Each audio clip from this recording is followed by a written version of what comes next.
又係我蒙娜。喺2025年11月26號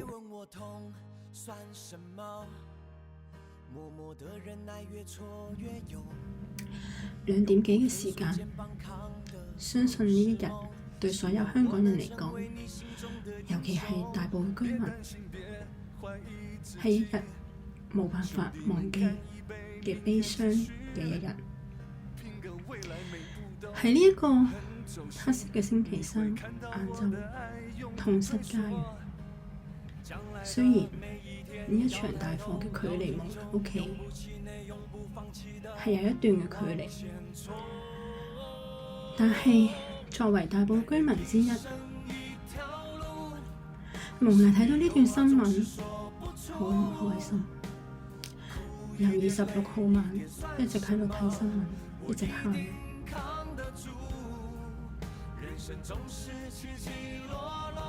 喺呢一晚，蒙娜一直一個一個嘅訊息唔停咁打，唔停咁關心住喺附近嘅朋友，亦都收到住喺當區嘅教會弟兄姊妹嘅消息，有入 ICU 嘅，有未救出嚟嘅。不過雖然咁樣，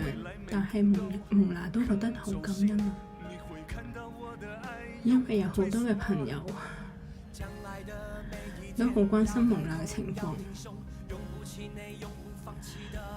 有唔同嘅信息係嚟自英國、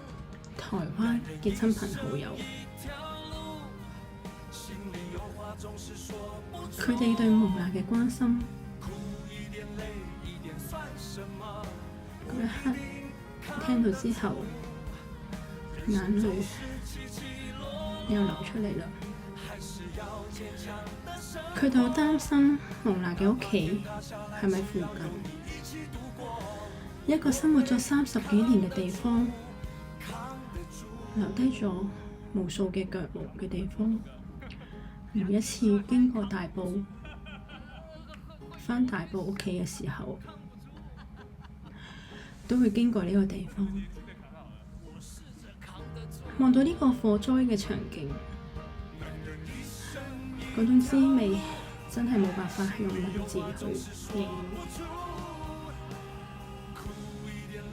係有幾多嘅悲傷，有幾多嘅痛心。今日我邀請咗一位同樣都係住喺大埔嘅好朋友嚟同我哋講下佢當時嘅感受。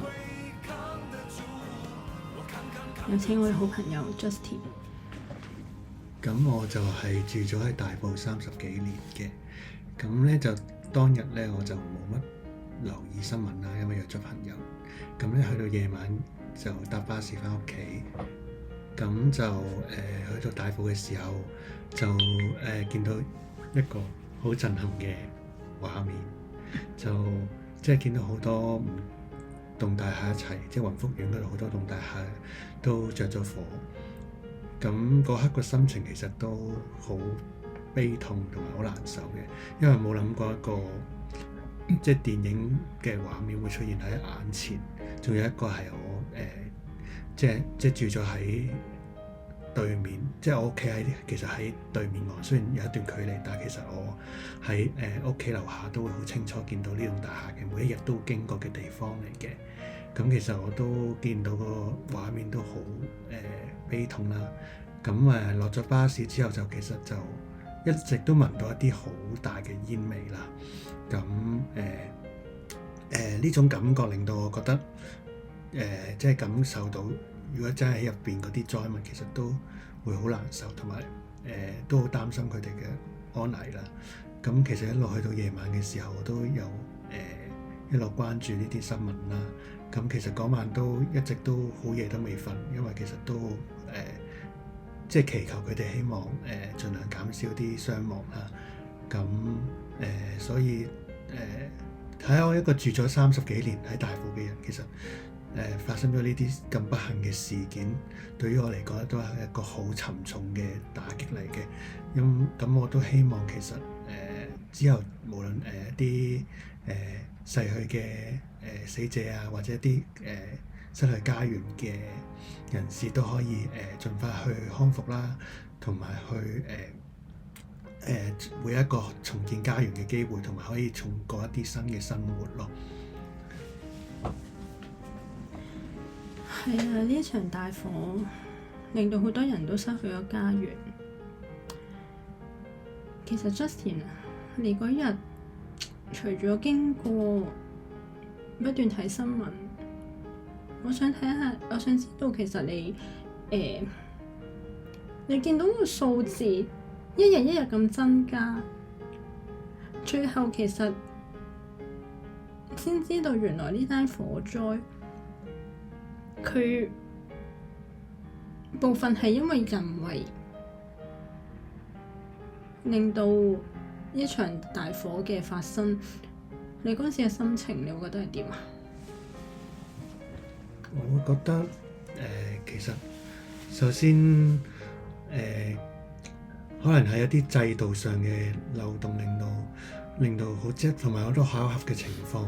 令到呢場嘅悲劇發生嘅。咁我覺得其實真係好心情好沉重，好悲哀，因為其實呢啲事其實係可以早啲避免嘅。如果大家可以行前多一步，去盡快去處理，或者如果能夠政府有更加好嘅監督嘅話，咁其實可能呢場火災係可以避免，亦都可以避免咗數千嘅家園喪失，同埋一啲嘅即係我哋今次死咗咁多嘅人士都係一件好難過嘅事咯。係啊，其實你講得啱。不過呢場火災其實蒙娜睇到呢一樣嘢，原來係香港人真係好有愛。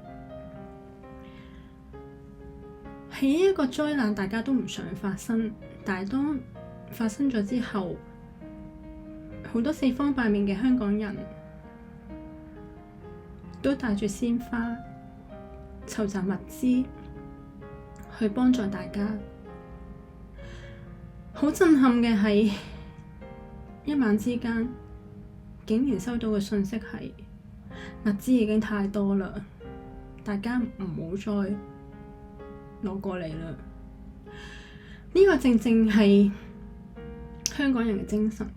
香港人嘅愛。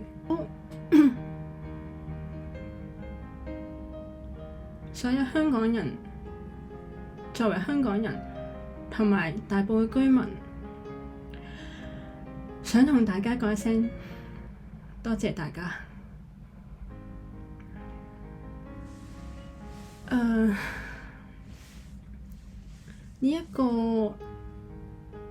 一刻其實點解蒙娜依家先至出片去講返我依家感受？其實我都用咗好多嘅時間去調整自己嘅心情，因為其實呢一段時間我一直都處於一個好傷心嘅狀態，見到一個大埔每日都經過嘅地方，一日之間就冇咗。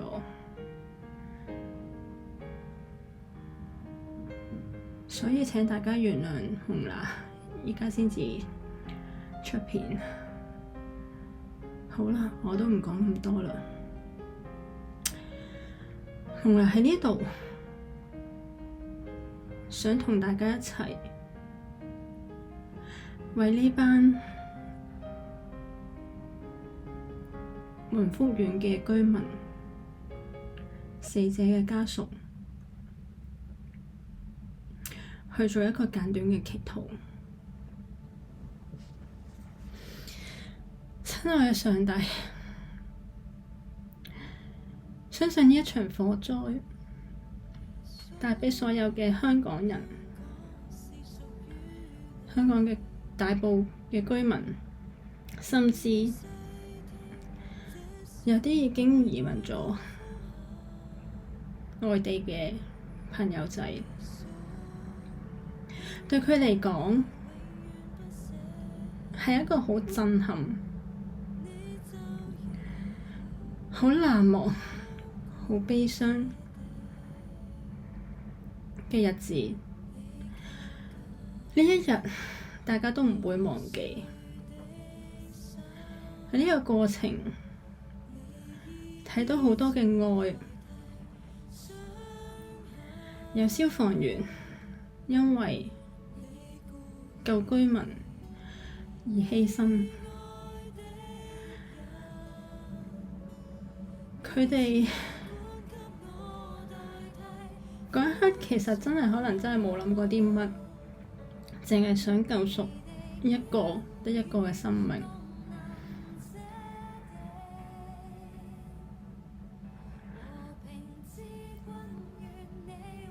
但係因為呢場火太大啦，真係冇辦法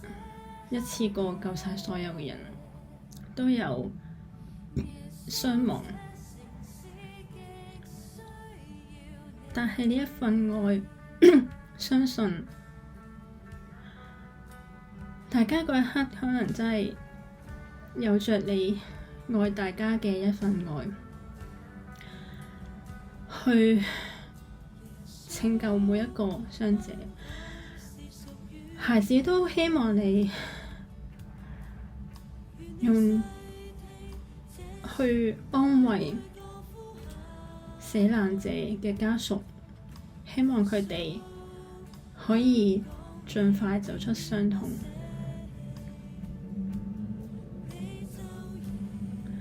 盡快回復返正常嘅生活。請你繼續垂聽我哋嘅禱告。親愛嘅主耶穌，呢場嘅大火令到好多嘅寶貴嘅生命盡失，令到好多嘅家園盡毀。咁事情發生咗，咁我哋希望能夠借助你嘅力量去安慰，去令到死難者安息，同埋都可以令到死難者嘅家屬能夠盡快可以重建返佢哋嘅家園，亦都可以令到佢哋嘅死難者嘅家屬可以得到安慰，同埋盡快過一啲正常嘅生活。亦都同時希望大家希望主耶穌你可以去安慰返香港整個香港嘅人嘅生命啦，同埋可以令到大家盡快可以借助今次嘅教訓去堵塞返一啲嘅將來希望唔好再重演返呢啲咁嘅災難再發生，亦都可以借助你嘅力量去潔淨返成個香港特別係大埔區嘅居民嘅生命，可以令到佢哋盡快可以過返一啲正常嘅生活。咁以上嘅禱告係奉主耶穌嘅名。阿門。